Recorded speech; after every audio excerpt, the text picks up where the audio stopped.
In a time when food is so expensive, gardening is maybe one of the things that you want to try your hand at. And we are visiting with Sarah. She is the owner of Rooted Fork Kitchen Gardens, right? Yes, I'm excited to be here. Yeah, so tell us, what is Rooted Fork? Yeah, so Rooted Fork is my approach on helping people get into kitchen gardens, to be able to bring food into their homes that they grew right in their own backyard. Tell us what you have here. You have your own garden here. Yeah, so these are a couple 4x8 beds. These beds actually have started with cool season plants, and that's a big thing I want to help people with, is there's different seasons in Michigan, right? There's cool, hot, and cool season again. So I plant summer or spring through fall. And so in here, what we have growing right now for our cool season crops, we have some chives and some cilantro and parsley, some peas. Our thyme and sage came back from last year. We have kale and spinach and broccoli.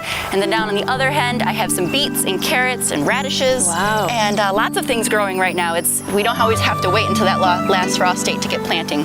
Well, tell us, a little bit about how the process has been going for you. You're doing consultations and everything with customers to help them garden, right? Yes. So I'm trying to help people who have never gardened all the way to those who have experience and kind of get them going. Yes. No. Oh, you, okay.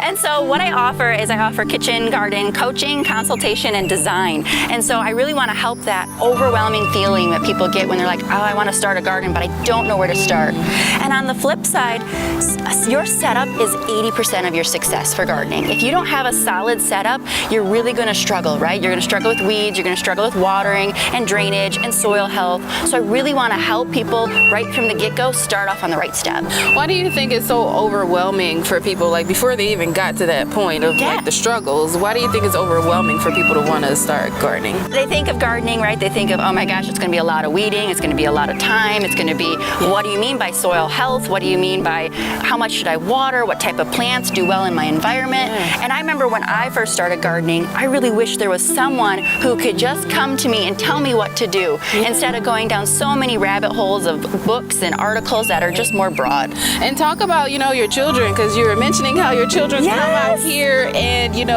snack some of your vegetables. Yes! Talk about why that's important to kind of like help introduce them into this. We all know children are picky eaters, right? My children are no different. But it is amazing to me when they can come out here and they quickly pick a chive and they start chewing on it. My daughter just decimates dill in the summertime. The magic of having your children watch a seed go into the ground and turn into something they eat is just magical.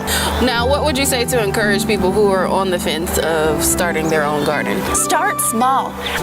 Even just something as small and simple as a 4x4 space, half of this bed, you would be surprised how much you can get out of that. And I would like to focus on things that they can get repeat harvest on. So if you only have a small space, let's get repeat harvest. Let's focus on just-in-time type gardening. It doesn't have to be something that produces stuff that you're canning or preserving. You just want to come out and grab some green beans for dinner, great. Nice. Well, you have many more garden beds around your property here. Yeah. You want to walk us through like a mini consultation? Yes, I would love to. Okay.